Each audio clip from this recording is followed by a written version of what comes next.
want to start this? Sue, just a couple of days out from a fight. How are the emotions and how was fight camp coming into this fight week? Пару дней до боя. Какие у тебя эмоции? Какие ощущения? Эмоция жақсы. Үшінші жекпе-жекті өткізейін деп жатырық. Өте қуаныштымын. Және де прелимде төбелесейін деп жатқаныма. Дайындық. Енді толық эмоция жеңістен кейін болады. I have good emotions. I'm ready. It's my third fight, but I will show all my emotions after the winning. How good does it feel? You said it's your third fight, but you're already on the main card. You know, that's got to feel pretty good. Does that show you what confidence the UFC has in your abilities? Это твой третий бой, и ты уже в мейн-карде. Это показывает, что UFC уверена в тебе, в твоих навыках. Что ты думаешь об этом? Иә, қуаныштымын. Бірден осындай жоғары рейтингте төбелесіп жатқаныма. Және де мен өзімнің потенциалымды білем. Әзірше енді UFC беріп жатқан жауынгерлермен шығуға тура келеді. Бірақ жекпе-жектен кейін определенный қарсыластарға вызов тастаймыз. Of course, I'm happy that I'm in main card and I believe in my abilities, but after the fight, I hope I will call someone from top 10.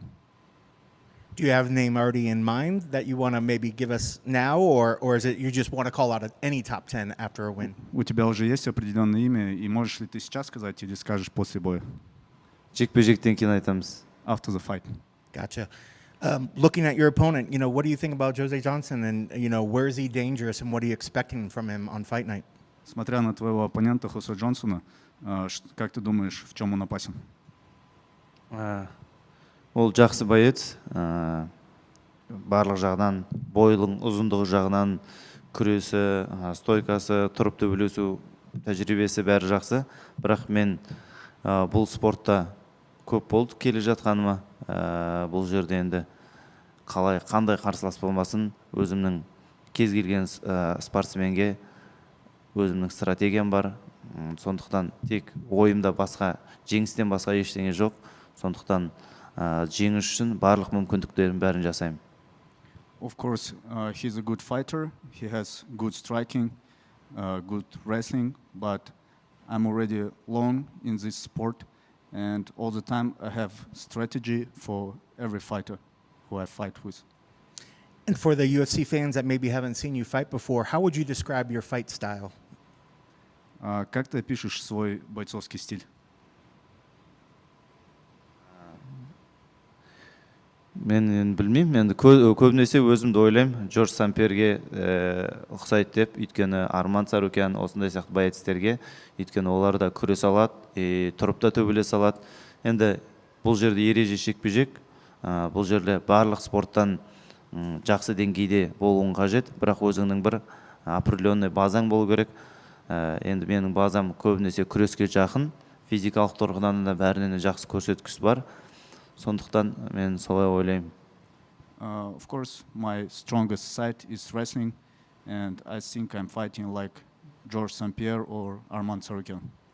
Did you ever get a chance to meet George St. Pierre? Anybody like that? Have you met one of those? Когда-нибудь у тебя была возможность увидеть Джорджа St. Pierre, встретить его?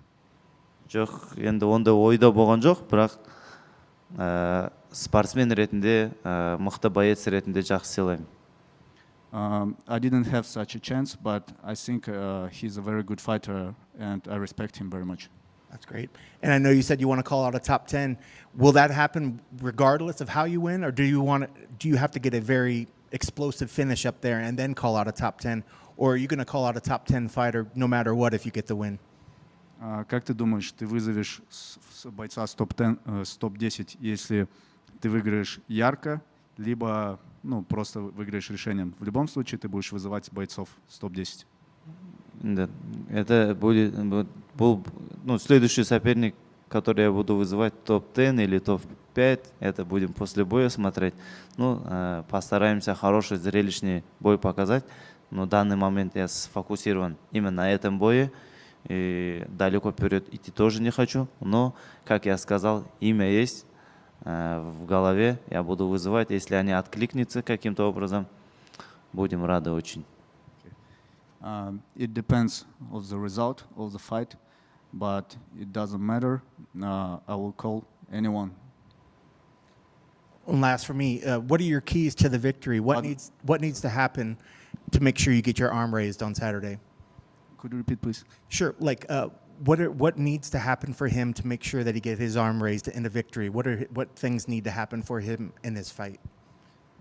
Что ты думаешь должно произойти для того, чтобы твою руку подняли в конце боя?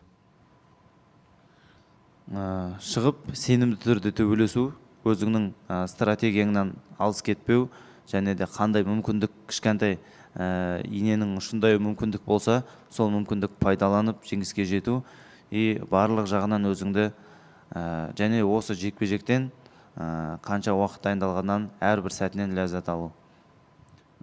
To keep my strategy and fight any possibility to finish the fight. Good luck on Saturday.